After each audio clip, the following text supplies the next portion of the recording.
자, 여러분 이어서 보겠습니다.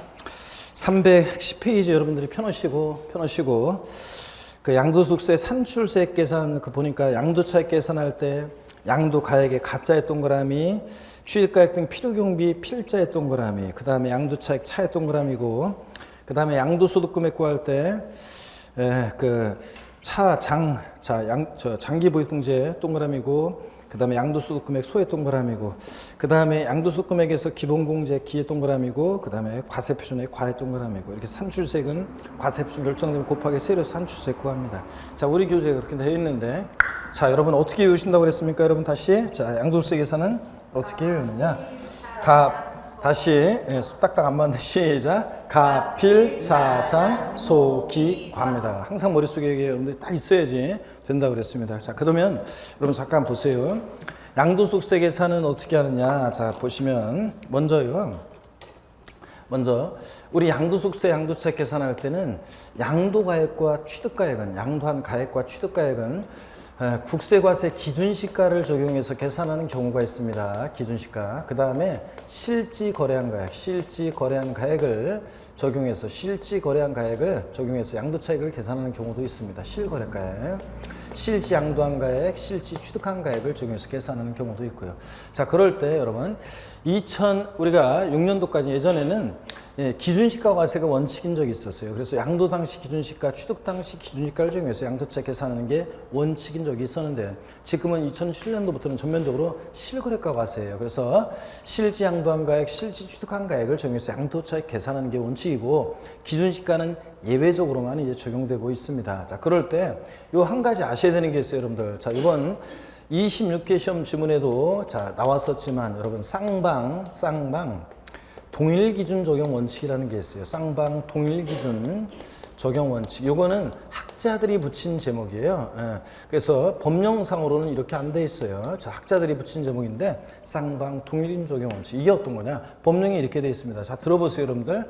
양도차익을 계산하는 경우에 양도가액을 실지거래가액에 의하는 경우에는 취득가액도 실지거래가액에 의하고, 양도차익 계산할 때 양도가액을 기준시가에 의하는 때는 취득가액도 기준시가에 따른다, 이렇게 돼 있어요. 이게 쌍방 동일기준 적용 원칙입니다. 양도차익 계산하면서 양도가액은 예를 들어서 기준시가를 적용하고, 취득가액은 실지거래가액을 적용하고, 이렇게 해서 계산할 수 있다 없다? 없다는 얘기입니다. 이게 원칙이에요. 그래서 26회 시험 지문에 어떻게 나왔느냐? 26회 시험 지문에 한번 들어보세요. 26회 시험 지문에 이런 지문이 나왔어요. 어떤 지문이 나오냐? 양도가액을 기준시가에 따를 때는 취득가액도 기준시가에 따른다. OX요. 양도차익 계산하면서 양도가액을 기준시가에 따를 때는 취득가액도 기준시가에 따른다. 맞잖아요, 여러분들. 이렇게 하는 게 원칙입니다. 자, 그래서 이런 식으로 또 양도와 취득 시 실지거래가액을 확인할 수 있는 경우에는 양도가액과 취득가액을 실지거래가액으로 산정한다 그랬습니다. 맞습니다. 실거래가액이 확인되면 양도가액과 취득가액은 뭐로? 실지거래가액에 의하는 거. 이게 원칙입니다. 자, 그래서 하여튼 양도차익 계산 쌍방 동일기준 적용 원칙 말씀드렸고, 자, 계속 이어서 보세요, 여러분들. 양도차익 계산할 때, 양도차익 계산하는 시에 양도차익 계산은 원칙적으로 실지 양도한 가액과 실지 취득한 가액이 확인된다. 그럼 지금 봤다시피 양도가액과 취득가액은 실지 거래가액을 적용하는 것이 원칙입니다. 실지 양도한 가액, 실지 취득한 가액을 적용해서 계산하는 것이 원칙이에요. 실거래가액이 확인이 되면. 자, 이게 원칙입니다. 옛날에는 기준시가 과세가 원칙이었지만 지금은 실거래가액이 확인된다. 그러면 실지 양도한 가액, 실지 취득한 가액을 적용해서 양도차익 계산하는 게 원칙입니다. 근데 예외가 있어요. 여기 보세요. 예외가. 이 실지거래가액이 불분명한 경우가 있습니다. 실지거래가액이 불분명한 경우가 있는데 어떤 경우냐? 자, 이건 뭐 계속 이제 앞으로 배우게 될 얘기입니다. 실지거래가액이 여러분 불분명하다. 실거래가액 불분명하다는 것은 이런 거예요. 자, 실지거래가액이 인정되지 않거나 이 실지거래가액이 계약서나 증빙 서류 등에 의해서 실지 양도한 가액과 실지 취득한 가액이 확인이 안 되는 경우예요. 이런 경우. 자, 어떤 경우냐면 설명을 들어보세요. 어떤 지역에 나란히 101동, 101호, 102호, 103호가 있어요. 나란히 같은 지역에 같은 아파트입니다. 근데 101호가 거래 신고해 오기를 얘는 1억에 거래했다고 신고해 오고요. 102호는 1억 100만 원에 거래했다고 신고해 오고요. 103호는 자, 거래 신고를 해왔는데 250만 원에 거래했다고 신고해 와요. 자, 그랬을 때 인정할 수 없겠죠, 여러분들? 이 동네 시세가 있는데 아이고 인정할 수가 없지. 그래서 계약서를 갖고 와봐라. 네가 실제 그렇게 거래했는지, 남 좋은 일 시켰는지. 실제로 되게 시세가 1억인데 네가 250만 원에 이걸 팔았어? 진짜 그렇게 팔았는지 계약서 갖고 와봐라 그랬더니 땀만 뻘뻘 흘리고 그러면서 오다가 잃어버린 것 같다고 하면서 막 당황해합니다. 여러분, 이렇게 실지 거래 가액이 인정되지 않거나 계약서나 증빙서류에서 확인이 안 돼요. 이럴 때는 자, 실거래가로 양도책 계산하라고 하는데 250만 원으로 계산할 수는 없잖아요. 그러니까 자, 이렇게 실지 거래가액이 불명할 때는 어떻게 양도책을 계산할 것이냐. 이럴 때는 추계 방법이라는 것으로 추계해서 양도가액과 취득가액을 추계해서 결정합니다. 추계해서 결정한 가격으로 계산하게 되는데, 추계 결정하게 되는데, 자, 그럼 보세요, 여러분. 이 추계 방법, 추계 결정은 어떤 때 적용하는 거냐면, 자, 실지 양도한 가액과 실지 취득한 가액이 자, 이렇게 계약서나 증빙서류 등에 의해서 확인이 안 될 때는 양도가액과 취득가액을 어떻게 결정할 거냐는 얘기지. 양도책 계산할 때 양도가액과 취득가액을 어떻게 결정하느냐? 추계 결정한다. 자, 어떻게 추계 결정하느냐? 이 순서 알고 있는지를 시험에서 여러 번 물어봤고 26개 시험, 지난 26개 시험에서도 요거 알고 있는지 물어봤었습니다. 자, 여기 봅니다, 여러분 편하게. 먼저요. 자, 양도가액과 취득가액이 계약서나 증빙서류에서 확인이 안 되면 양도가액과 취득가액은 어떻게 결정하느냐? 먼저 매매 사례가액이라는 걸 적용해요. 매매 사례가액이요. 여러분, 매매 사례가액이라는 게 어떤 건지 기본서 보면 자세히 나와 있어요. 잘 보세요. 그냥 듣기만 하시면 됩니다. 양도가액과 취득가액, 자, 불분명할 때, 추계 결정할 때 매매 사례가액이라는 것은 이런 거예요. 이 자산 양도일 또는 취득일 전후에, 이 자산 양도일 또는 취득일 전후 3개월, 이 자산 양도일로 해가지고 전후로 해서 3개월 내에 이 자산의 양도와 동일성, 유사성 있는 거래가격을 참작해요. 여기 보세요. 103호, 이 자산 양도일 전후 3개월 내 동일성, 유사성 있는 거래가격. 101호가 1억에, 102호가 1억 100만 원에 거래해서 너도 적어도 1억 원에 거래했을 것이다. 이렇게 매매 사례가액을 적용합니다.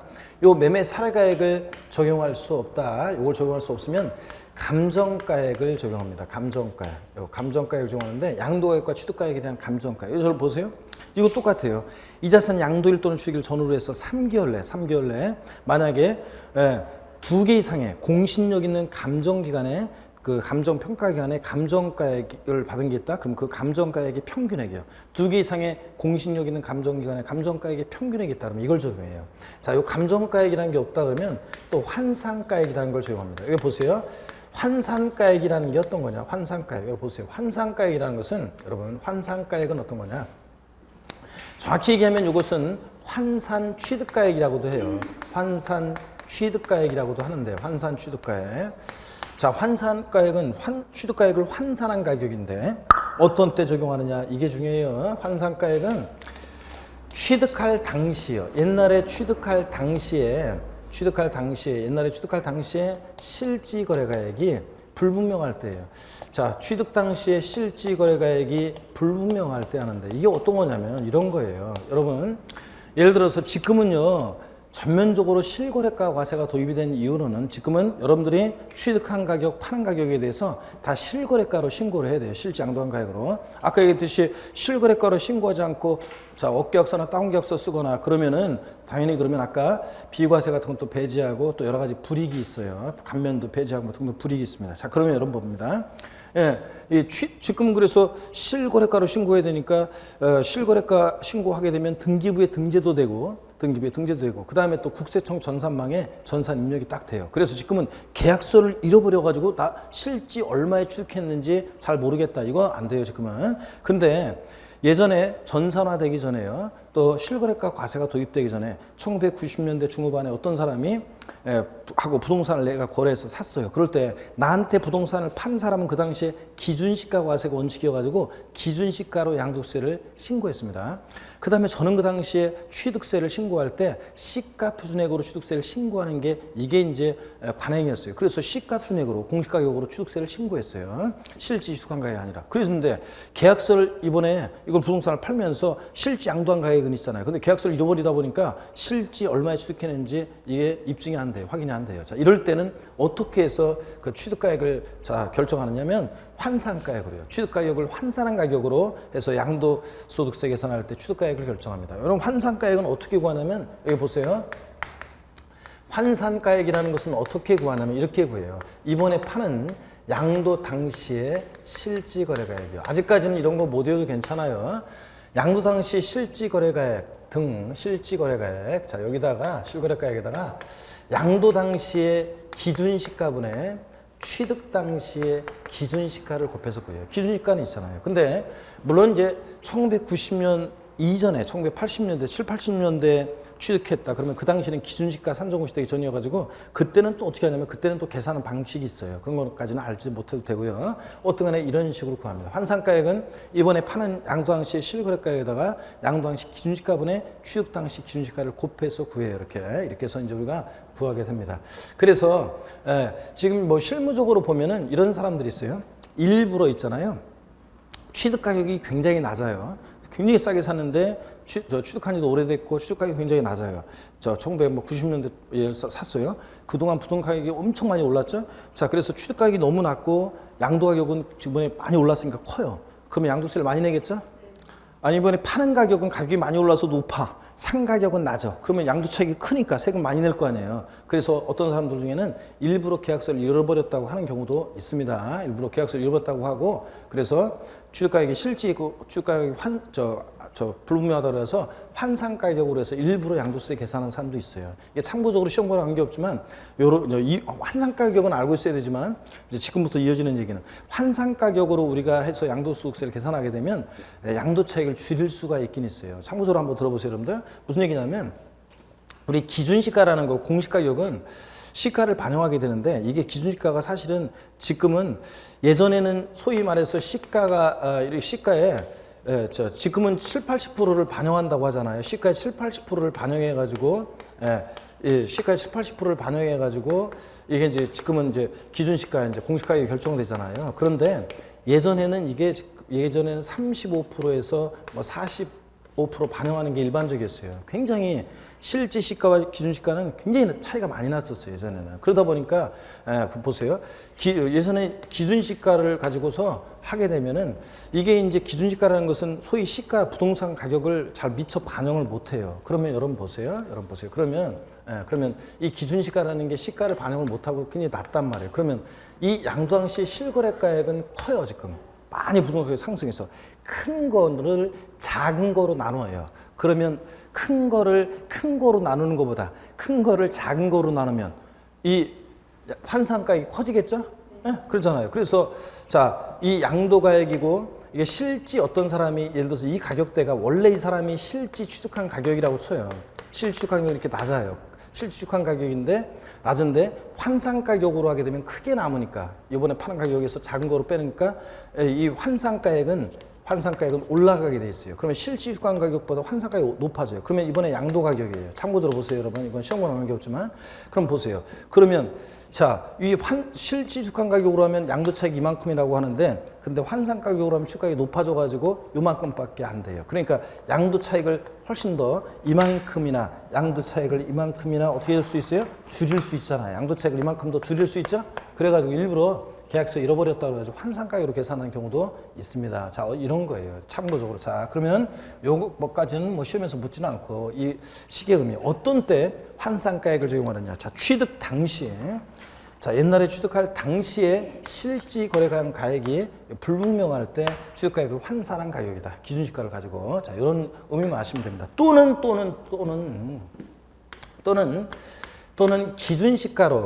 기준시가를 적용하는 경우가 그 기회적으로 있습니다. 또는 기준시가로 자 계산하는 경우도 있다. 자, 이렇게 해서 또는 기준시가입니다. 또는 기준시가.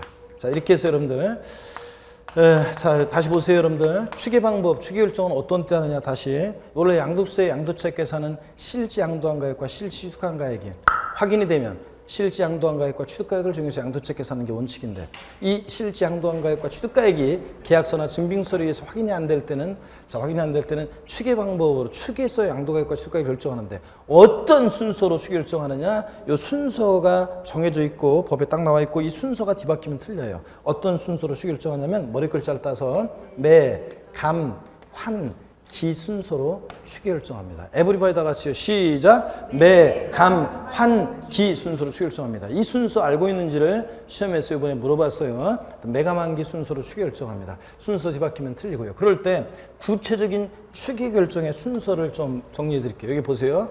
구체적으로 추계 결정하는 적용 순서를 봅니다. 여러분. 자, 여기 봅니다. 구체적인 추계 결정의 순서요. 구체적인 적용 순서. 요거 알고 있는지 이번 26개 시험에서 물어봤는데 자, 제가 반드시 이건 기본적으로 알고 있으라고 했는데 여기 보세요. 시험 역시 나왔고 여기 봅니다.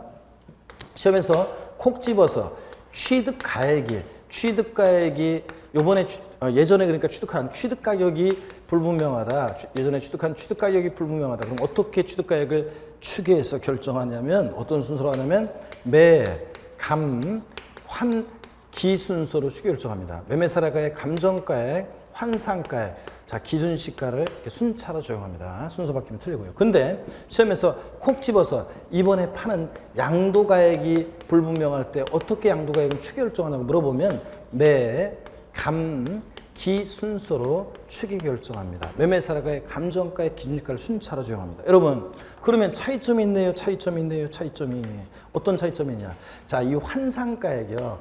자, 양도가액이 불분명할 때는 환상가액은 적용한다 안 한다? 안 한다는 거예요, 여러분들. 왜 환상가액을 양도가액 불분명할 때는 적용하지 않느냐? 환상가액은 어느 때 적용한다고 했어요? 아까 취득 당시 실거래, 옛날에 취득한 취득 당시 실거래가액 불분명할 때 적용하는 거니까 이번에 파는 양도가액이 불분명할 때는 환상가액은 적용한다 안 한다? 안 한다는 얘기입니다. 그래서 자 요거 양도 콕 집어서 시험에서 양도가액이 불분명할 때는 어떻게 추계 결정하냐고 물어보면 매, 감, 기 순서로 이렇게 순차로 적용합니다. 그래서 시험에 예전에 콕 집어서 양도가액이 불분명한 경우 양도가액은 자 절 들어보세요. 양도가액 불분명할 때 양도가액은 기준시가, 감정가액, 매매 사례가액을 순차로 적용한다. 맞습니까? 기준시가, 감정가액, 매매사례면 기간매 아니고 어떤 순서여야 돼? 매, 감, 기 순서로 순차로 적용합니다. 또 시험에서 25회 시험 또 어떻게 나왔었냐? 환상가액은 양도가액을 추계할 때 적용하는 것이지 취득가액을 추계할 때 적용하는 것이 아니다. 자, X입니다. 환상가액은 양도가액을 추계할 때 적용하는 거예요? 아니에요. 뒤바뀌었지. 양도가액은 취득가액을 추계할 때 적용하는 것이지 양도가액을 추계할 때 적용하는 것이 아닙니다, 여러분. 아셨죠? 이렇게 해서도 나왔고 그 다음에 지난 26회 시험에서는 어떻게 나왔었냐? 자, 지난 26회 시험에서는 잘 들어보세요, 여러분들. 정답 주문이 어떻게 나왔었냐? 취득 당시 실지 거래가액을 확인할 수 없는 경우에 매매사례가액, 환상가액, 감정가액, 기준시가를 순차로 적용하여 산정가액을 취득가액으로 한다. 어떤 순서였냐? 취득 당시에 실거래가 확인할 수 없을 때 자, 매매사례가액, 환상가액, 감정가액, 기준시가를 순차로 적용한대요. 그러면 매환감기잖아. 매환감기예요? 매감환기지. 이렇게 순서 뒤바꿔서 물어봤습니다, 여러분. 예? 그래서 요거 문제 어떤 수강생님 합격자 모임에서 얘기하시더라고요. 이 문제를 딱 보는 순간 1번 지문에 있었는데 자, 문제가 어떻게 나왔었냐? 자, 2007년 취득 후 등기한 토지를 2015년 6월 15일에 양도할 경우 소득세법상 토지 양도차익 계산에 관한 설명으로 틀린 것은 그래가지고 요 지문이 1번에 딱 나오니까 보는 순간 자기는 아유 뭐 뒤에 거 생각해 볼 필요도 없고 뭐 이거 이게 어떤 의미인지 생각해 볼 필요도 없고 그냥 문제 보는 순간 취득 당시에 실거래가액 확인할 수 없는데 딱 보니까 머리 글자를 따서 봤더니 매환감기야? 무조건 틀렸네. 매감환기인데 그래서 무조건 짚고 넘어갔어요. 다른 거 보지도 않고. 자, 그래서 가볍게 맞췄다 이렇게 얘기하는데 대부분의 수험생들이 매감환기 이거 맨날 했잖아요, 여러분들. 그래서 가볍게 맞출 수 있었던 그런 문제였었습니다. 자, 그래서 이런 내용들 여러분들 자, 매감기, 매감환기 아셨죠, 여러분들? 어떤 때 자, 매감환기냐? 취득가액 콕 집어서 불분명하다고 나오면 매감환기, 콕 집어서 양도가액 불분명하다고 나오면 매감기입니다. 아니면 시험에서 양도가액 또는 취득가액이 불명하다. 양도가액 또는 취득가액이 불명하다. 그러면 매감한계예요. 취득가액도 들어가 있으니까. 양도가액 또는 취득가액이 불명하다. 매감한계. 콕 집어서 양도가액이 불명할 때는 매감계.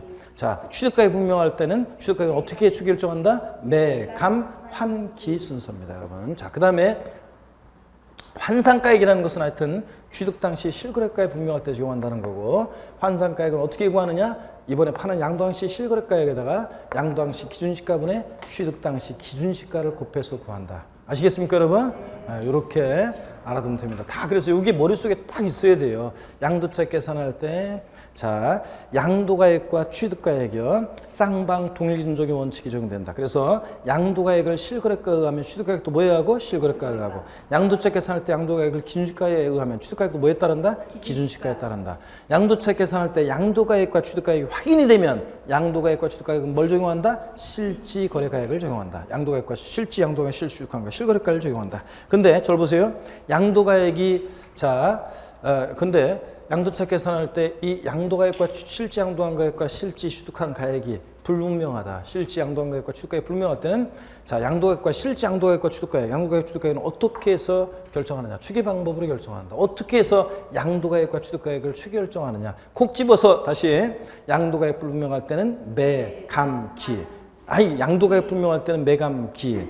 그 다음에 취득가액 불명할 때는 뭐다? 매감, 환기 순서로 적용해서 자, 순차로 적용해서 우리가 이렇게 추계 결정한다는 거. 아셨죠, 여러분? 자, 이렇게 해서 우리가 교재 내용을 봤습니다. 310페이지 여러분 보시니까 교재 양도책 계산 원칙, 양도자 양수 간에 실제로 거래한 가액인 실거래가를 적용합니다. 실거래가 확인될 때는. 근데 예외 취득 당시 실거래가액을 확인할 수 없을 때는 어떻게 취득가액을 추계 결정하느냐? 머리글자를 따서 매, 감, 환, 기란 말이 없죠? 예, 법령에는 소득세법에는 취득당 실거래액 확인할 수 없으면 매매사례가 감정가액 또는 환산가액을 적용한다 이렇게 돼 있는데, 근데 시행령으로 들어가면 매, 감, 환, 기 순서로 추계 결정한다고 시행령에는 소득세법 시행령에는 구체적으로 이것을 순서를 이렇게 명시하고 있어요. 순서가 바뀌면 틀리다고 매감, 환, 기 적용한다고 기준시가도 딱 나와 있어요. 예? 자, 그래서 여러분들이 거기에 그걸 갖다가 우리 교재에 나와 있는 매매사례 감정가액, 환산가액 또는 기준시가 이렇게 돼 있어야 돼요, 원래는. 자, 그래서 기준시가도 적용한다는 거, 이런 거. 그 다음에 동그라미 2번과 3번 얘기는 지금 신경 쓸 거 없어요. 납세무자 신고 납부하는 세금인데 양도세는 신고 안 했을 때는 실거래가를 모르는 때는 어떻게 하느냐. 뭐 등기부 기재가액을 실거래가로 수정해서 결정하고 뭐 이런 얘기인데 지금 신경 쓰지 마세요. 동그라미 4번 추기조사 결정 경정 방법. 자, 매, 감, 환, 기 순서로 추결정한다는 거. 그 머리글자를 따서 동그라미 하시면 돼요. 근데 우리 교재가 구체적으로는 지금 말이 없어요. 그죠? 예.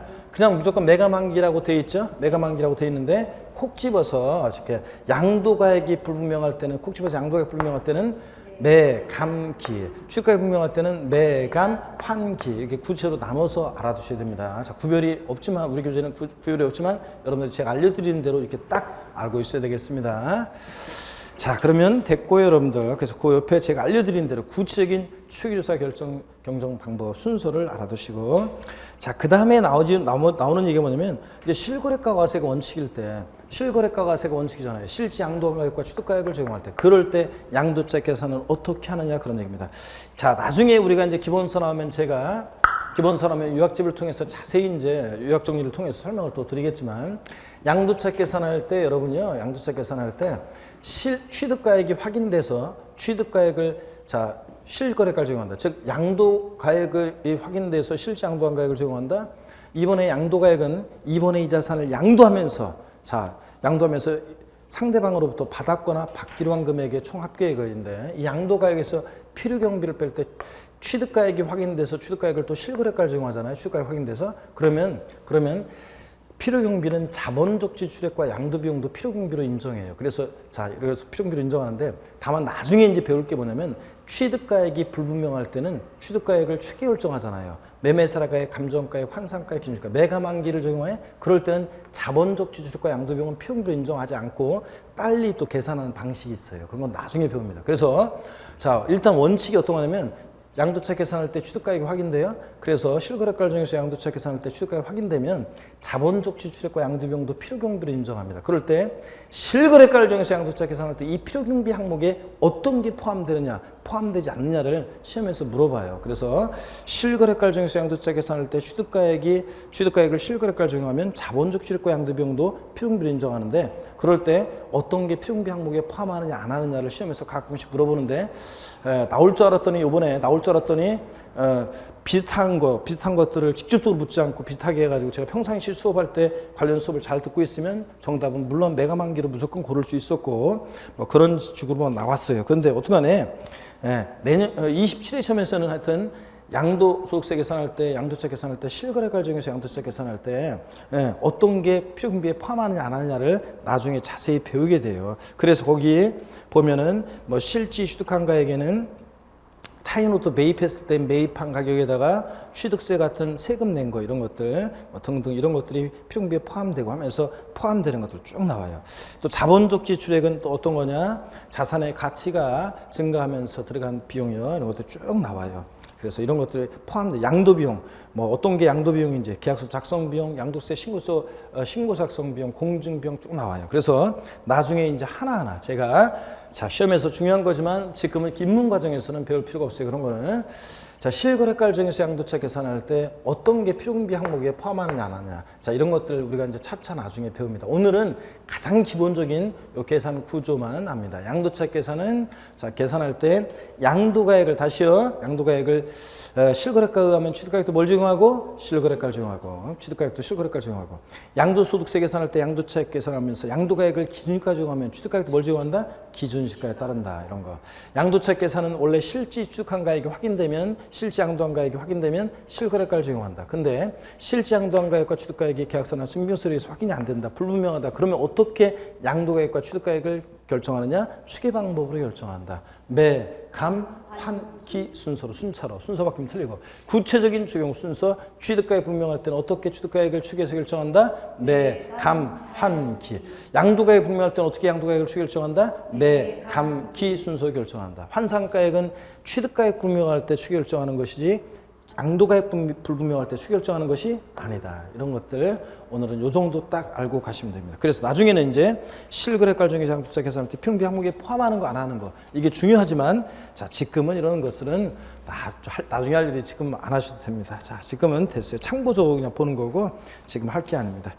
311페이지 장기 보유 특별공제입니다, 여러분. 자 그래서 여기 보세요, 여러분. 자 우리가 양도세 계산이요 가필 차당 수기과에서 양도가액에서 필요경비를 빼서 양도차익을 구했어요. 이제 뭐 한다고요? 장기 보유 특별공제를 공제합니다.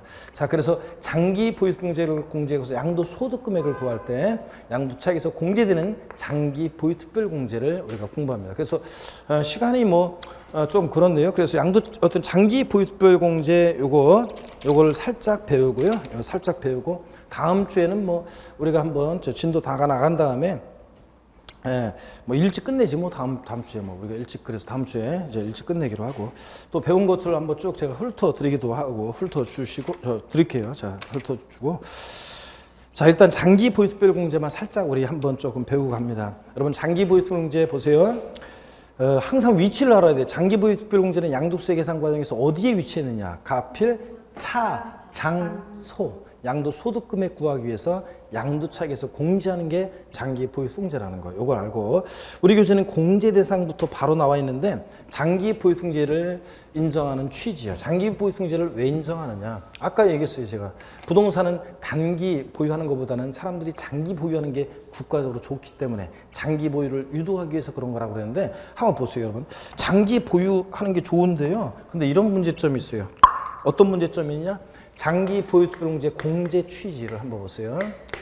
자, 이거는 뭐 공제 취지는 시험에서 안 나와요. 공제 취지를 시험에서 바꿔서는 안 나오고 그냥 참고예요. 자, 입문과정 같은 때만 말씀드리는 거지 나중에는 3, 4월 달부터는 이제 이런 공제 취지 같은 거 말씀 안 드리고 바로 그냥 그 내용으로 들어가요. 근데 자, 입문과정이니까 한번 장기 보유 특별공제를 왜 인정하느냐. 제가 장기 보유를 유도하기 위한 거라고 했는데 장기 보유하다 보면 어떤 문제점이 생기냐면요. 여러분 결집 효과라는 게 생겨요. 그래서 결집 효과를 완화시켜 주고요. 자, 무슨 얘기냐면 여러분 자, 이런 거예요. 양도소득세는 이런 세금이에요. 여기 보세요. 양도소득세는 어떤 세금이냐면 어떤 자산을 취득해서요. 자, 교재에는 안 나왔지만 이런 의미가 있어요. 양도소득세는 어떤 자산을 취득해서 양도하기까지요. 그 자산을 보유하면서 이 자산 사용 수익한 것에 대한, 이 자산 사용 수익한 것에 대한, 이 자산을 사용하고 수익한 것에 대한 사용 수익에 대한 세금 귀속 부분을요. 세금 귀속분을 차곡차곡 쌓아놓습니다. 자, 보유기간 동안에 이 사용 수익한 것에 대한 세금 귀속 부분을 보유기간 동안 차곡차곡 쌓아놔요. 그랬다가 이번에 일시적 우발적 양도소득에 일시에 자, 이 사용 수익에 대한 세금 귀속 부분을 실현시키는 조서가 양도소득세예요. 추상적이죠, 여러분들? 한번 들어보세요. 그래 무슨 얘기냐면 여기 보세요. 보유기간이 그래프를 보니까 보유기간이 짧을 때는 사용수익에 대한 세금 귀속 부분이 이만큼인데 장기 보유하라고 그래가지고 장기 보유했더니 어떤 문제점이 생기냐면 사용수익에 대한 세금 귀속 부분이 더 많이 쌓여지게 되잖아요. 그럼 뭐야?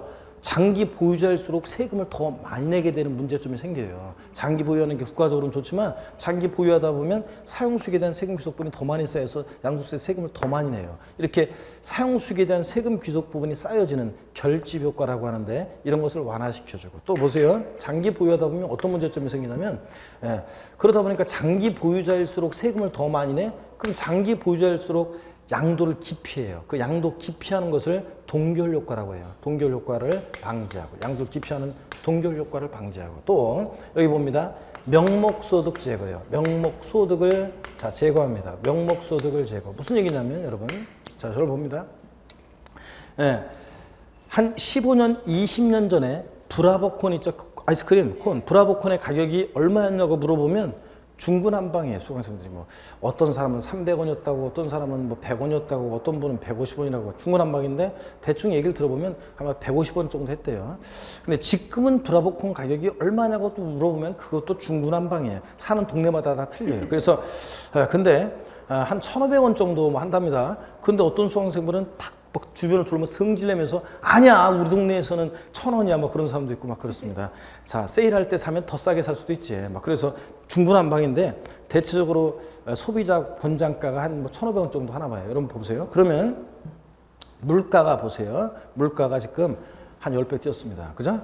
어떤 사람이 한 15년, 20년 전에 땅을 평당 10만 원 주고 땅을 샀어요. 갖고 있다가 이번에 팔았는데 평당 20만 원 가격대에 예를 들면 팔았어요. 그러면 양도소득세는 배로 남았기 때문에 양도 차익이 배로 남으니까 양도소득세는 많이 나와요. 근데 물가 10배 뛸 동안에 이 사람 땅값은 2배밖에 안 뛰었어요. 그동안 세금 낸 거 생각하면 이 사람 완전히 망했잖아요. 그죠?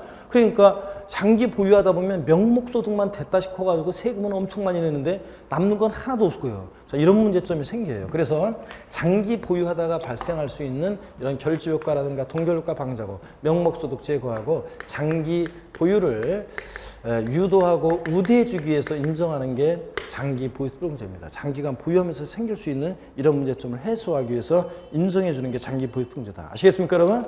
자, 그러면 장기 보유특별공제 공제 대상을 봅니다. 장기 보유특별공제는 자 3년 이상 보유한 토지 건물. 자, 근데 이 토지 건물이요, 단 미등기 양도하면은 제외됩니다. 미등기 양도하면 배제돼요. 반드시 등기가 돼야지 미등기 양도하면 배제됩니다. 그러니까 장기공제는 등기되고 몇 년 이상 보유해야 돼? 3년 이상 보유한 토지 건물. 그 다음에 및 비사업용 토지 제외라고 되어 있잖아요. 자, 여기에 개정이 됐습니다. 비사업용 토지 제외를 자, 여러분 비사업용 토지라는 게 있어요. 비사업용 토지.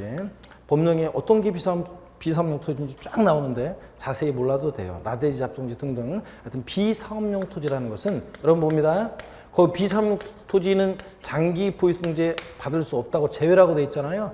2016년 개정세법 이번에 법이 바뀌었어요. 그래서 제외를 치우고 이제 비사업용 토지도 포함, 비사업용 토지도 장기 보유특공제 받을 수 있습니다, 여러분.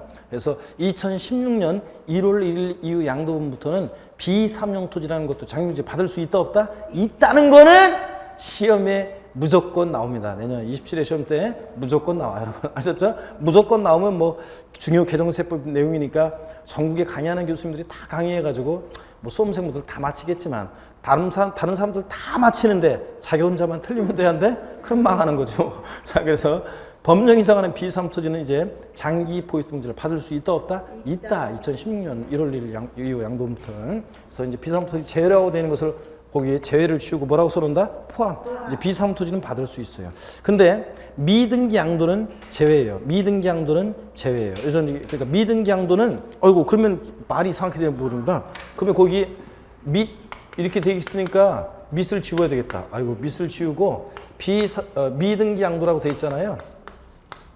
미등기 양도 및 비사무토지 이렇게 돼 있는데 밑을 지우고 좀 복잡하게 되면 미등기 양도는 요거 자 제외됩니다. 미등기 양도는 자 장기제 받을 수 있다 없다? 없다. 그래서 미등기 양도 돼지고기 땡야에서 제외. 밑 지우고 비사무토지 제외가 아니라 뭐 포함 이렇게 해놓습니다. 아시겠죠 여러분들? 그래서 장기제는 등기되고 몇 년 이상 보유한? 3년 이상 보유한 토지 건물. 그 다음에 또 동그라미 2번 조합원 입주권도 대상이에요. 자 장기제는 조합원 입주권도 대상이 되는데 가로 안에 조합원으로부터 취득한 것은 제외 이렇게 되어 있습니다. 자, 무슨 얘기냐? 이것도 다음에 줄인데 지금 조합원 입주권이 장기 보유통지 대상이에요. 그러니까 장기 보유통지 대상은 자, 장기 보유통지 대상은 이쪽에 옵니다. 장기 보유특별공제 대상은 등기되고 3년 이상 보유한 토지 건물 및 그다음에 조합원 입주권이 대상인데 조합원 입주권은 근데 조합원으로부터 취득한 것은 제외한다 이렇게 되어 있어요. 이게 무슨 얘기냐? 자, 조금 어렵지만 한번 잘 들어보세요.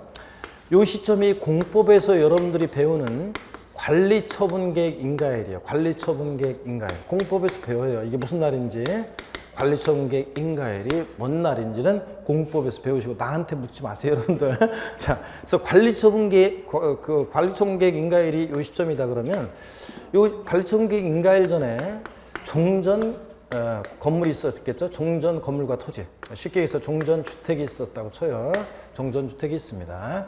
자, 종전 주택이 있었는데 건물과 토지가 있습니다. 종전 주택이 있어요. 그럴 때 관리처분계획 인가가 나면 종전 주택은 다 때려 붙습니다. 그리고 뭘 받냐면 조합원 입주권을 받습니다. 조합원 입주권을. 자, 그랬을 때 조합원 입주권이 장기 보유특별공제 대상으로 추가가 됐는데요. 근데 조합원 입주권을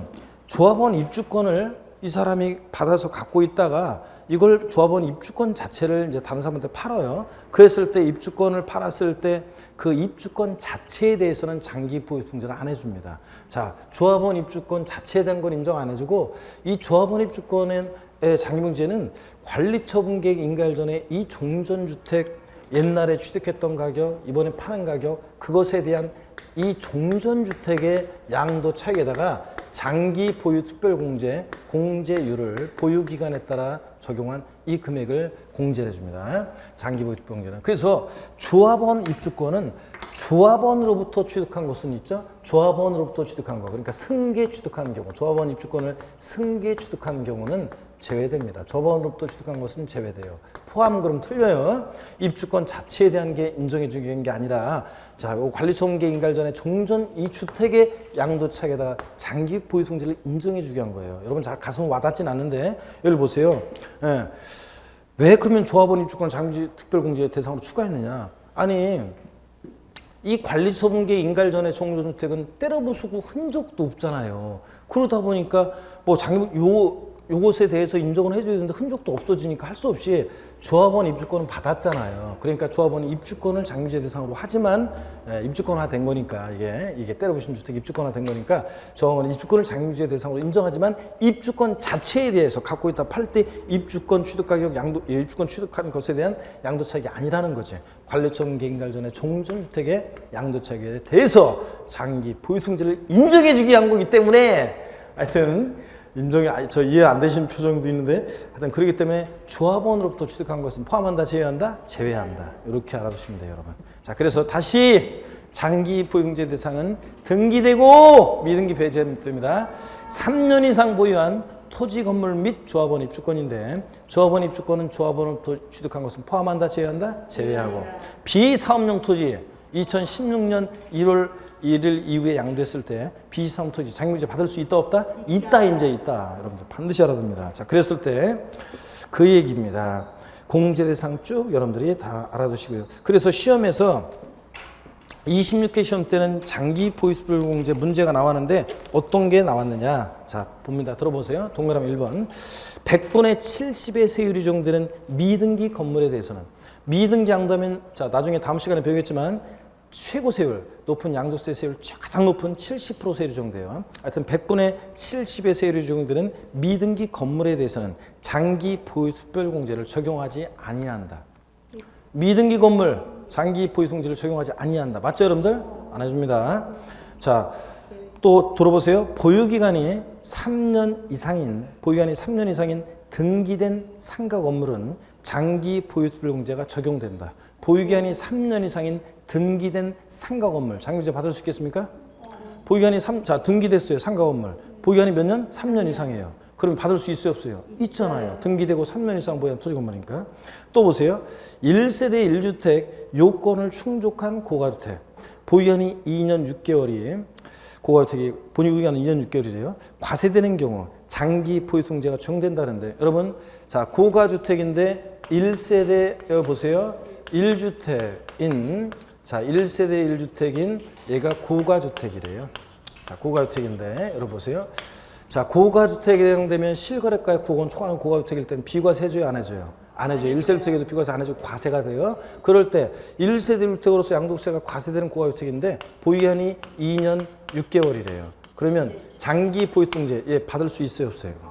없어요. 자, 무조건 장기보유제는 몇 년 보여야 돼? 3년을 보여야 되잖아요. 3년 보여야 되는데 2년 6개월밖에 보유 못했으니까 받을 수 없습니다. 이게 정답이었어요. 가장 기본적인 걸 물어봤잖아요. 장기보유제 공제 대상은 등기되고 몇 년 이상? 3년 이상 보유한 토지 건물이냐. 이걸 알고 있는지 묻는 지문이었습니다, 여러분. 아셨죠? 자, 이렇게 해서 장기보유제 공제 대상을 받고요. 공제 금액은 장기 보유 통제는 공제 금액은 양도 차익에다가 보유한별로 공제율을 적용해요. 자, 그래서 참고적으로 양도소득세가 과세되는 1세주택, 1세주택인데도 과세되는 경우가 있잖아요. 고가주택 같은 애들. 이런 애들은 1세주택일 때는 보유연수에다가 8%씩을 적용해요. 3년 이상 4년 미만이면 83, 24 이런 식으로. 10년 이상이면 80%까지 이렇게 공제를 해줘요. 그 외에 1세주택이 외에 일반적으로는 보유연수에 3%씩 적용해요. 그래서 3년 이상 4년 미만 보유했다. 3, 3은 9는 아니고 이제 10%부터 시작해요. 양도차익이 10%부터 해가지고 그 다음부터는 5년 이상 6년 미만이야? 그러면 3, 5, 15. 양도차익이 15%. 6년 이상 7년 미만 3, 6, 18% 이런 식으로 해서 10년 이상이면 30%까지 이렇게 공제를 해줘요. 오늘은 장기보유제 공제율은 몰라도 돼요. 오늘은 장기 보유 특별공제라는 것은 자 보세요. 왜 장기 보유 통제를 인정해 주느냐? 장기 보유하면서 국가적으로는 장기 보유하는 게 국가적으로 좋은데 장기 보유하다 보면 생길 수 있는 이런 문제점들을 자 해소하고 그 다음에 그래서 장기 보유제를 인정해 주는 건데 장기 보유 통제는 양도, 가필, 차, 장, 소 양도 소득 금액을 계산할 때 양도 차익에서 공제하는 게 뭐라고요? 장기 보유 특별 공제라는 거. 요거하고 계산 구조 위치 요거하고 그 다음에 장기 보유 통제 공제상은 등기되고 미등기 배제해야 됩니다. 몇 년 이상 보유한? 3년 이상 보유한 토지, 건물하고 그 다음에 뭐? 조합원 입주권을 대상으로 한다. 근데 조합원 입주권은 조합원으로부터 취득한 것은 포함한다, 제외한다? 제외한다. 비사업용 토지, 토지 중에서 비사업용 토지, 법령에 정하는 비사업용 토지 자, 장기보유제 받을 수 있다 없다? 이제 있다는 거. 2016년 1월 1일 이후 양도부터는 받을 수 있다. 요거 여러분이 딱 아시면 되겠습니다. 됐죠? 자, 이렇게 해서 장기보유제 요거만 알면 돼요. 공제 금액 어떻게 하는지, 자, 그 보유기간 계산 어떻게 하는 이런 것들은 나중에 차차 배울 거예요. 오늘 장기보유제 공제 취지하고 대상만 딱 알면 됩니다. 그리고 양도소 기본공제인데, 네. 양도소 기본공제인데 양도소 기본공제는 보세요. 가필, 차장, 소, 기과예요. 양도소득 과세표준금액 계산할 때 자 이제 공제하는 건데 양도소득 과세 표준 구하면서 양도소득금액에서 공제하는 게 기본공제인데 양도소 기본공제는 미등기 양도예산만 아니면요. 자산 종류 관계없어요. 아까 장기 보유 통제 대상은 토지 건물하고 조합원 입주권만 대상했잖아. 양도소 기본공제는 모든 양도세 대상 자산 다 돼요. 주식, 출자, 지분, 부동산에 거는 권리 다 됩니다. 뭐만 아니면 미등기 양도만 아니면 또 보유기한도 관계없어요. 장기 보유 통제는 아까 몇 년 이상 보였어야 돼? 3년 이상. 근데 양도소 기본공제는 보유기한 관계없이 자산 종류 관계없이 자, 절 보세요, 여러분들. 미등기 양도만 아니면 싹 다 깔아줍니다. 그래서 양도소 기본공제는 등기가 됐는데 안 해준다고 그런다. 그러면 배제된다. 그러면 무조건 틀립니다. 자산 종류 부유한 관계없이 양도세 기본제는 뭐다? 뭐만 아니면 다시 들어보세요. 미등기 양도만 아니면 싹 다 깔아준다는데 분명히 얘기했어요. 그래서 거기 공제상도 당연히 밑줄입니다. 자, 양도 기본제는 양도시는 거주한데 미등기 양도세는 제외되고요. 자, 그 다음에 다 해줍니다. 어떻게 공제해 주느냐? 소득 금액별로 공제를 해주는데, 자, 연 250만 원씩 공제하는 건데 나중에 이거 어떤 의미인지 잘 알려드릴게요. 자, 어떤 간에 이런 식으로 해서 우리가 일단 가필, 차상, 소기과, 과세표준 구했고 곱하기 세율에서 산출세 구하는데, 양도세 우리 이제 기본공제 어떤 건지에 대해서 조금 더 제가 이제 살짝 좀 더 다음 시간에 말씀을 좀 드리고, 그 다음에 세율, 양도세 세율, 요 양도세 세율이 2015년도에 개정이 있었는데 2015년도에 나올 줄 알았더니 26회 시험의 특징은 개정세법이 하나도 안 나왔어. 매년 세법은 개정세법이 시험에 두세 문제 나오거든요. 무조건 중요하거든요. 지방세든 국세든 개정세법 내용이 중요한데 2015년 개정세법 내용이 있었는데 26회 시험에 안 나왔어요. 세율 나올 줄 알았더니. 근데 어쨌든 간에 이런 것들이 이제 27회 시험에서는 나올 가능성이 높습니다. 개정세법, 2016년 개정세법과 함께 2015년도에 개정됐던 이런 것들을 우리가 주의해서 잘 보셔야 돼요. 그래서 다음 시간에 기본공제 조금 더 제가 추가해서 설명을 드리고, 그 다음에 세율에 관한 거 말씀을 드리고요. 산출세 구했잖아요. 그러면 세금 계산했으면 내야 되겠죠? 어디다 납부할 것인지, 어떻게 양도세는 신고 납부할지, 이런 것들을 등등을 말씀을 드리겠습니다. 자, 그래서 이렇게 하고 복습을 하고 좀 마치겠습니다. 저를 봅니다, 여러분들. 오늘 복습을 하고 마쳐야죠. 자, 양도소득세, 여러분 우리 양도가 뭐냐를 배웠습니다. 저를 봅니다. 양도세 양도가 뭐냐 물어보면 한마디로 뭐라고 대답하신다? 양도세 양도는 사실상 유상 이전이다. 사실상 이전만 하면 돼. 등기등록과 무관하게 과세가 됩니다. 등기등록을 과세 조건으로 하지 않습니다. 또 사실상 이전해야지 형식적 이전은 양도가 아닙니다. 그 대표적인 예가 양도 담보 목적으로 이전은 양도에 해당하지 않습니다. 다만 양도 담보된 자산, 채무자가 돈 안 갚아서 채무 불이행 등의 사유로 채권자가 매각할 때 그때는 양도에 해당한다는 거. 사실상 유상 이전이어야지, 대가를 받고 이전해야지, 무상 이전은 양도가 아니라고 했습니다. 또 양도소득세 양도에 해당하는 유형, 매매예요. 대표적인 양도에 해당합니다. 매매, 교환, 법인의 현물 출자, 자, 이런 것들 등등 양도에 해당합니다. 수용 양도에 해당합니까? 네, 수용 양도에 해당하고. 자, 공매나 경매 양도에 해당합니까? 네, 공매나 경매도 공매대금, 경락대금 받고 이전이니까 양도에 해당한다. 이런 것들. 물론 이제 대물 변제하고 부담보증이라는 것도 있는데 나중에 배웁니다. 또 양도에 해당하지 않는 유형이요. 무상이전 양도에 해당하지 않습니다. 반드시 유상이전이에요. 또 환지 처분으로 지번 변경되거나 보류주로 충당되는 경우 양도에 해당하지 않습니다, 여러분. 이런 것들. 그 다음에 자, 원래 토지 부동산 교환은 양도에 해당하는데 지적경계선 변경을 위한 공간정보 구축 및 관리하는 법률도 같은 법령에 따른 지적경계선 변경을 위한 토지 교환은 양도에 해당하지 않는다고 그랬습니다. 자, 물론 이제 토지 우리 분할된 토지 전체 면적이 분할전 전체 토지 면적이 몇 프로? 20%를 초과하면 그때는 이제 과세가 돼요. 양도에 해당합니다.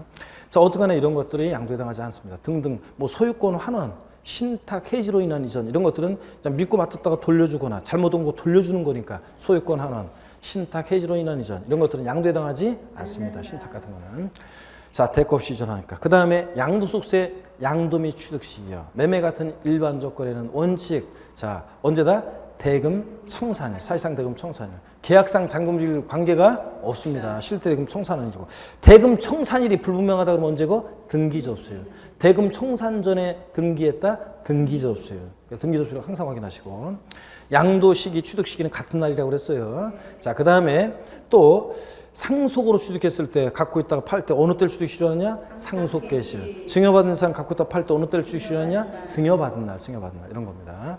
그 다음에 양도세 계산 구조요. 어떻게 외운다고요? 가, 필, 차, 장, 소, 기, 과입니다. 가, 양도가액에서 필요금비 빼는데 필요금비에 뭐가 있다고요? 취득가액, 자본적 지출액, 양도비용이요. 빼가지고 가필, 차, 양도차액 구하고 장기분쟁을 공제해서 소, 양도소 금액 구하고 기본공제를 공제해서 소기, 과. 그러니까 뭘 구해? 과세표준 구하고 곱하기 세율에서 산출세 구합니다. 다 같이 에브리바디요. 시작. 가필, 차, 장, 소, 기, 과입니다. 그 다음에 양도차 계산할 때 자, 양도가액을 실거래가에 의하면 취득가액도 뭐에 의하고? 실거래가에 따르고 양도책 계산할 때 양도가액을 기준시가를 적용하면 기준가에 의하면 취득가액도 뭘 적용한다? 기준시가를 적용합니다.